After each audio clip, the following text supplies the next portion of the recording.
Dear students and friends, সকলকে আন্তৰিক অভিনন্দন জানাইছো এডুকেয়াৰ আসাম ইউটিউব চ্যানেল লৈ। আজিৰ এই ভিডিওটোত how to combine a sentence অথবা সেন্টেন্স কম্বাইন আমি কেনেদৰে কৰিব পাৰি সেই বিষয়ে আলোচনা কৰিম।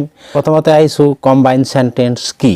কম্বাইন সেন্টেন্সক সিনথেসিস অফ সেন্টেন্স বুলিও কোৱা হয়, অৰ্থাৎ দুটা বা তাতকৈ অধিক বাক্য সংযুক্ত কৰি এটা সিম্পল সেন্টেন্স নাইবা এটা কমপ্লেক্স সেন্টেন্স নাইবা এটা কম্পাউন্ড সেন্টেন্স লৈ পৰিৱৰ্তন কৰিলে তাক সিনথেসিস অফ সেন্টেন্স বা কম্বাইন সেন্টেন্স বুলি কোৱা হয়।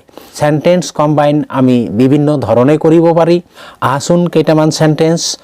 হি স দা বিয়াৰ, তেওঁ ভালুকটো দেখিছিল।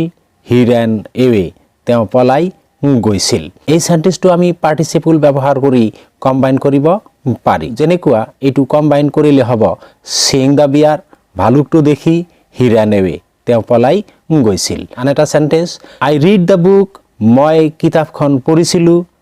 আই return it to the library, মই এইটো লাইব্ৰেৰীত উভতাই দিছিলোঁ। এইটোও পাৰ্টিসিপল ব্যৱহাৰ কৰি কম্বাইন কৰিব পাৰি। Having read the book, I return it to the library. আৰু এটা সেন্টেন্স চোৱা, he heard the sad news, তেওঁ বেয়া খবৰটো শুনিছিল। He started for home at once, লগে লগে তেওঁ ঘৰলৈ যাত্ৰা কৰিছিল।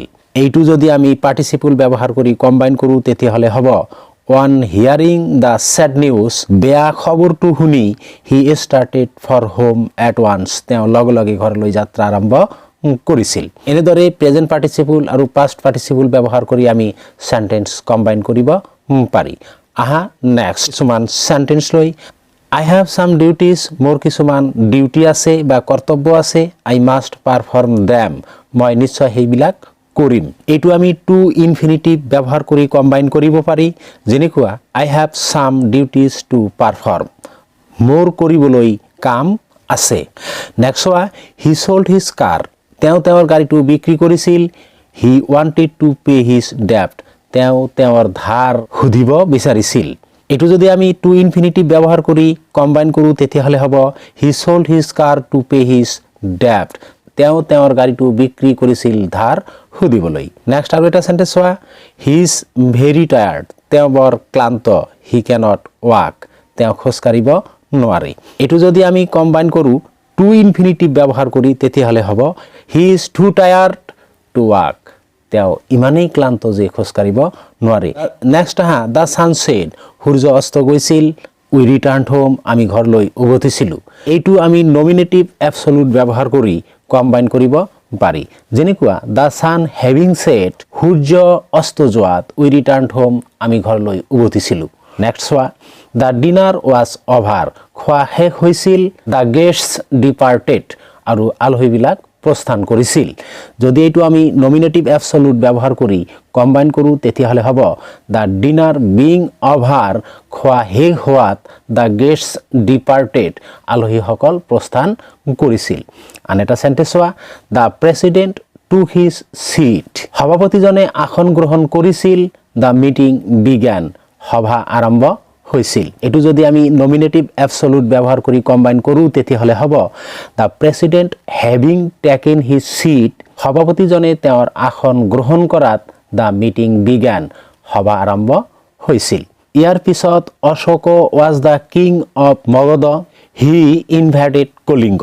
এই সেন্টেন্স দুটা আমি নাউন ইন এপজিশন ব্যৱহাৰ কৰি কম্বাইন কৰিব পাৰি। নাউন ইন এপজিশনৰ অৰ্থ হ'ল সেন্টেন্স এটাত থকা নাউনটোৰ পিছত কমা দি সেই নাউনটোৰ পৰিচয় সেন্টেন্সটোৰ লগতে দিয়া হয়। নাউন ইন এপজিশন ব্যৱহাৰ কৰি যদি এই সেন্টেন্সটো আমি কম্বাইন কৰোঁ তেতিয়াহ'লে হ'ব Ashok the king of Magadha invaded Kalinga.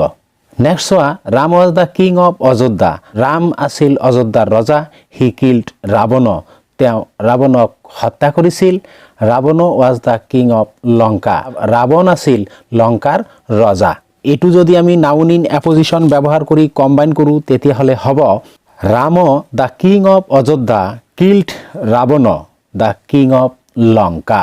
Next চোৱা কেইটামান sentence. He failed in the HSLC examination, তেওঁ HSLC এক্সামিনেশ্যনত ফেইল কৰিছিল। ইট ৱাজ আনফৰ্চুনেট এয়া আছিল দুৰ্ভাগ্যজনক এইটো আমি অ্যাডভাৰ্ব ফ্ৰেছ ব্যৱহাৰ কৰি কম্বাইন কৰিব পাৰি যেনেকুৱা unfortunately he failed in the SSLC examination next চোৱা he is very clever there is no doubt about it এইটো যদি আমি কম্বাইন কৰোঁ তেতিয়াহ'লে আমি এনেকেই কৰিব পাৰোঁ undoubtedly he is very clever next আৰু এটা সেন্টেন্স চোৱা হি ৰিচড হোম তেওঁ ঘৰত উপস্থিত হৈছিল it was the hour of sunset এয়া আছিল সূৰ্যাস্তৰ সময় আমি যদি এইটো কম্বাইন কৰোঁ তেতিয়াহ'লে আমি লিখিব পাৰোঁ সূৰ্যাস্তৰ সময়ত তেওঁ ঘৰত উপস্থিত হৈছিল এইটো ইংৰাজীত লিখিলে হ'ব he reached home at the hour of sunset next চোৱা আই ৱাৰ্নড হিম মই তেওঁক সতৰ্ক কৰিছিলোঁ হি ৱেণ্ট দেয়াৰ ষ্টিল তথাপি তেওঁ তালৈ গৈছিল এই সেন্টেন্সটো আমি জিৰান্তৰ লগত প্ৰিপজিশন ব্যৱহাৰ কৰি কম্বাইন কৰিব পাৰোঁ যেনেকুৱা in spite of my warning he went there next আৰু এটা সেন্টেন্স চোৱা দ্য ট্ৰেইন হেড লেফট ট্ৰেইনটো গুচি গৈছিল then you reached the station তাৰপিছত তুমি ষ্টেচনত উপস্থিত হৈছিলা এইটো যদি আমি কম্বাইন কৰোঁ এই একেধৰণে তেতিয়াহ'লে হ'ব you reached the station after the departure of the train তুমি ট্ৰেইনখন গুচি যোৱাৰ পিছত ষ্টেচনত উপস্থিত হৈছিলা থ্যাংকস ফৰ ৱাচিং দ্য ভিডিঅ' জয় আই অসম